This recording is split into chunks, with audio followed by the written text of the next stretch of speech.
बर्तमान बैगन भर्ता पूरा रेडी हो जाइए। एबे गैस ऑफ करदबा। आपण प्लीज थरे तैयारी करी खातु एवं कमेंट माध्यम मते जणातु केमती हेजी।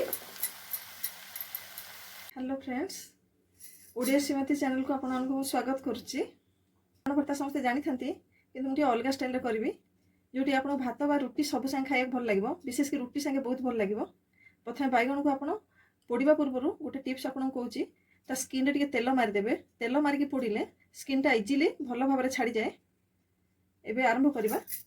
बैगन पोड़िकी रखी देछि चोपा छड़ेकी। एबे पैन रे किछि सोरिष तेल देबा।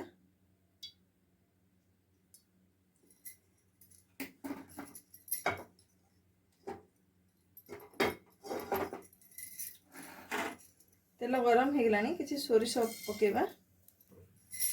सोरिष फुटी गलानी, एबे किछि कंचा लंका पकेबा। प्याज पकेबा, प्याज कटा।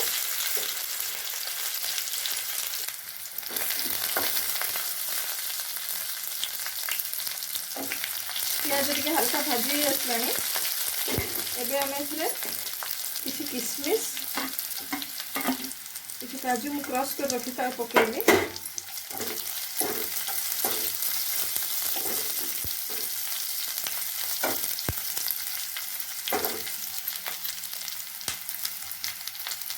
देखो प्याज हल्का हल्का लाल होगा आरंभ कलानी।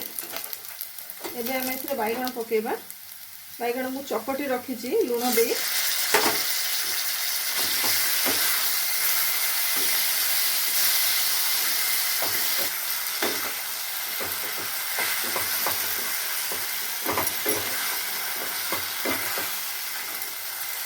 मीडियम फ्लेम रे आपको करेंगे। बैगन टिके हल्का भाजी आसो।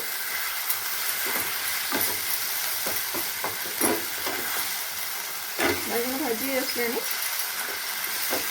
एबे आम क्षीर मु फुटे रखी फुटा क्षीर आपको अधा करदे। समस्त भावुए बैगन क्षीर पड़े कौन टेस्ट बिगड़ी जीवो, किंतु बेसी सुस्वादु लगे। क्षीरटा टिके फुटिकी सुखिला हो बैगन भर्ता से मिसीज।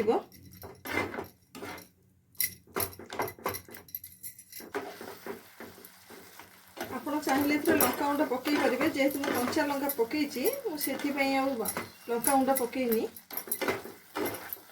आपण मैंने मो चैनल को सब देखुंट किंतु कहीं सब्सक्राइब करना, प्लीज मत बहु मात्रा सब्सक्राइब करूँ एवं आपण सांगसाथी को सब शेयर करूँ। मुझे अनुप्राणित हो आउ किसी वीडियो आपण तैयारी करी। देखु ये ड्राई ही आसलानी। यार टेस्ट बहुत भल लगे। आपन रुटी परोटा नान संगे खाई पारे। थरे खाई देखु मजा नि जानिबे बैगन भर्ता संगे रुटी परोटार मजा केमती। एबे हेई गलानी, किछि धनिया पत्र पकेबा। लास्ट एटा ऑप्शनल, आपन चाहिए पकेबे न लाई। मु किछि गुआ घी एथिरे पकेछि।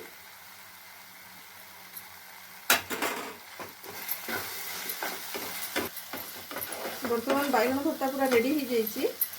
एबे गैस ऑफ करदबा।